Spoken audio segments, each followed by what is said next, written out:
एक नवी वीडियो नाल मोहम्मद नबील हाज़र आउट इन्फो चैनल। असी जनाब वीनी का मैच वेख रहे सा ते एक गुलूकार सानू मिल गया है तो असी तुहानू ना इन्हां दा गाना सुनाउण लगे हाँ। वीनी का मुकाबला थोड़ी तखीर का शिकार है, इसलिए असी विच ना एक पावन लगे हाँ गाना। तो की नाम जनाब? अब्बास। लो जी, अब्बास फोक गुलूकार है तो तुहानू दा गाना सुनावेगा। चलो जी। किद्दां लको के रखा फीलिंगा मैं सालियां, अखियां तो वेट ना हुंदी मिलने नू कालियां, अखियां तो वेट ना हुंदी मिलने नू कालियां।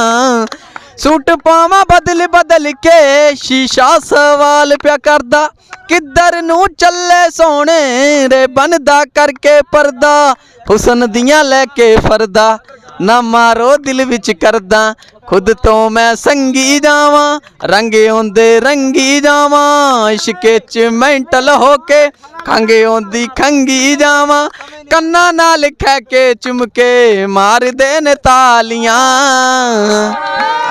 शगना दे बन लै गाने मेहंदियां भी लालियां, चग्गे ना मैचिंग तेरे चुन्नियां रंगालियां, किद्दां लको के रखा फीलिंगा मैं सालियां, अखियां तो वेट ना हुंदी मिलने नू कालियां, अखियां तो वेट ना हुंदी मिलने नू कालियां, हैप्पी जई हो जानियां न जिंदन मैं तेनू पाके, सीने नाल ला लै मैनू आ जा जट्टा रुख भर के, लै जा मैनू बाहों फड़ के डोली विच सड़के सड़के, दे जा कोई प्यार निशानी जट्टा मैं तेरी मस्तानी, सांभ के रख लै मैनू बन जा मेरे गल दी गानी, तेरे नाल देखनियां ईदां ते दवालियां, शगन लोकां दे चलदे डीजे साडे संतालियां, सोचेगा तू भी जट्टा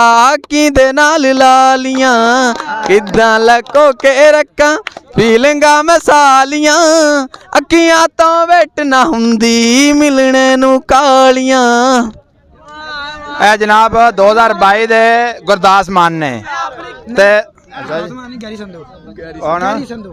ए गैरी संधू कौन है? बस यही ला दो जिन्ना गाना गाया। ए जनाब जदीद दौर दे गैरी संधू ने 2023 दे गैरी संधू ने।